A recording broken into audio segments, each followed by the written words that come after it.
പാലക്കാട് വ്യവസായ smart city പദ്ധതിക്ക് കേന്ദ്ര സർക്കാർ അംഗീകാരം.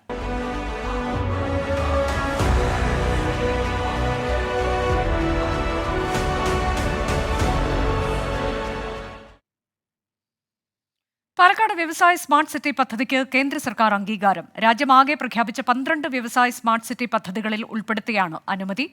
1710 ഏക്കറിൽ ആരംഭിക്കുന്ന പദ്ധതിക്ക് 3806 കോടി രൂപയാണ് മുതൽ മുടക്ക്. പ്രധാനമന്ത്രിയുടെ അധ്യക്ഷതയിൽ ഇന്ന് ചേർന്ന കേന്ദ്ര മന്ത്രിസഭാ യോഗമാണ് രാജ്യത്ത് 12 വ്യവസായ സ്മാർട്ട് സിറ്റികൾ യാഥാർത്ഥ്യമാക്കാൻ തീരുമാനിച്ചത്. വാണിജ്യ മന്ത്രാലയത്തിന് കീഴിലുള്ള NSDC സംസ്ഥാന സർക്കാരുമായി ചേർന്ന് കേരളത്തിലെ പാലക്കാട് പദ്ധതി യാഥാർത്ഥ്യമാക്കും. കൊച്ചി സേലം ദേശീയപാതയിൽ പാലക്കാട് നടപ്പാക്കുന്ന പദ്ധതിയിൽ 8799 കോടിയുടെ നിക്ഷേപം പ്രതീക്ഷിക്കുന്നു. മരുന്നുൽപാദനം, റബ്ബർ, ധാതുഅധിഷ്ഠിത വ്യവസായങ്ങൾ തുടങ്ങിയവയ്ക്കാവും പാലക്കാട് വ്യവസായ പാർക്കിൽ ഊന്നൽ നൽകുക.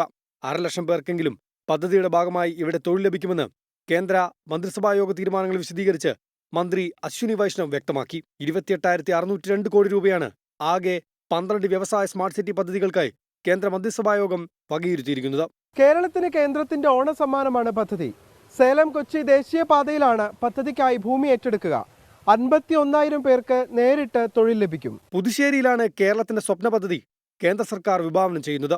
3806 കോടി രൂപ മുതൽ മുടക്കിൽ സ്ഥാപിക്കുന്ന വ്യവസായ നഗരത്തിൽ 51,000-ഓളം പേർക്ക് നേരിട്ട് തൊഴിൽ ലഭിക്കും. Medical, chemical, non metallic, mineral ഉൽപ്പന്നങ്ങൾ എന്നിവ നിർമ്മിക്കുകയാണ് ലക്ഷ്യം. 1710 ഏക്കർ ഭൂമിയാണ് ആവശ്യമായി വരിക. സ്ഥലം സംസ്ഥാന സർക്കാർ ഏറ്റെടുത്തു നൽകണം.